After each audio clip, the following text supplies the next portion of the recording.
Tonight, Dr. Linet is going to discuss attention deficit disorder. Dr. Linet. Hello. I'm a board-certified child and adolescent psychiatrist, as well as an adult psychiatrist, board-certified. Attention deficit disorder actually is also a lifelong condition, and it exists. People who have it are born with it, you don't develop it. It's not diagnosed usually until some period later in childhood. The average age, so to speak, is the 4th grade. The reason for that is that by the 4th grade, the work is getting more complicated and you're expected more to behave like a little adult. In kindergarten, 1st grade, you can run around, and also if you're not paying attention, it just doesn't show up as much. But let me explain what attention deficit disorder is. It has gone through a variety of names. In colonial America, there was a poem written about fidgety Phil who couldn't sit still. I don't remember the rest of the poem, and that's not important. He didn't get any diagnosis, but you can imagine that Phil was in a one-room schoolhouse and didn't sit still and got up out of his seat and annoyed the teacher, and the teacher probably talked to his parents. And he was just a difficult child. Later we got to understand that it wasn't really Phil's fault. It was some kind of a neurotic problem. It had to do with parents raising the child incorrectly, we thought, toilet training, whatever.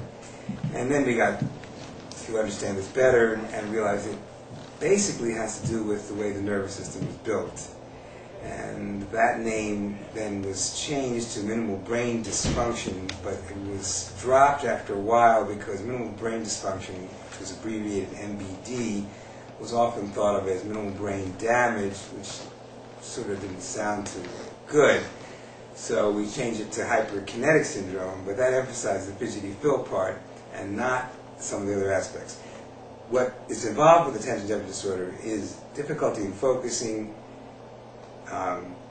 There can be overactivity, hyperactivity, and there's impulsivity.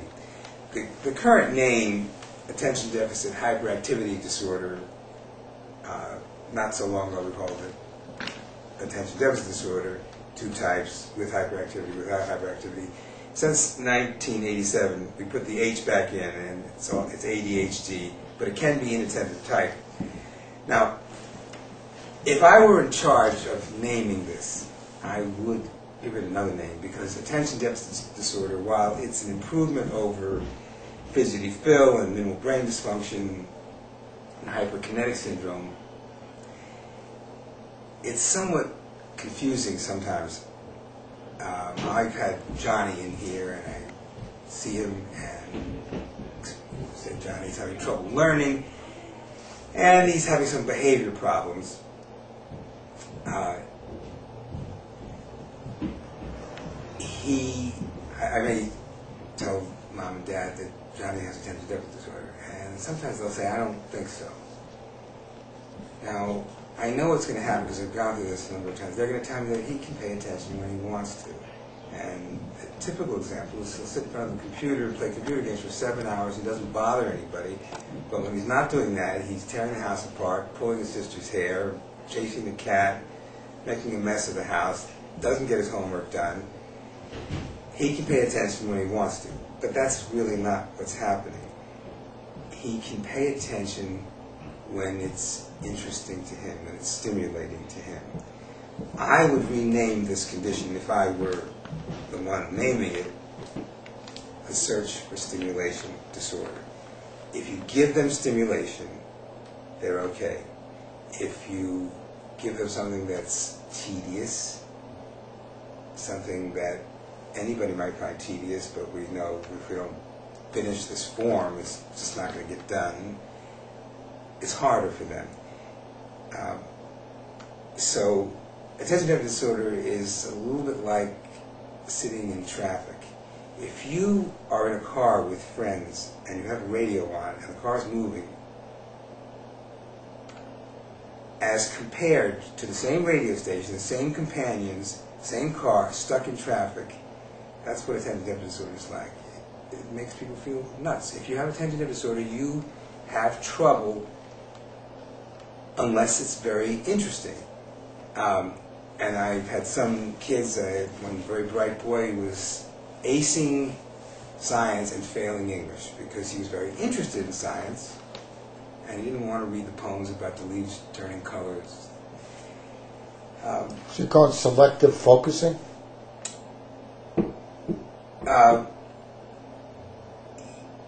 Well, normally the way humans and animals are built is that we're not robots. In other words, a robot can be programmed to go to the store, and it will go to the store come hell or high water unless it breaks down. You can throw rocks at it, you can put a brick wall in front of it, it'll try to climb over it. Animals and humans have a distractibility factor. In other words, if a baby falls out of a window or somebody's getting mugged while you're walking to the store, it's a good idea for you to change your goal. But with attention deficit disorder, the threshold is set differently. Murphy said that anything that can go wrong will go wrong. So with attention deficit disorder, you're going to the store, but you may never get to the store because you get involved in something else too easily. If it's very interesting, as I was saying before, that may hold the person's interest.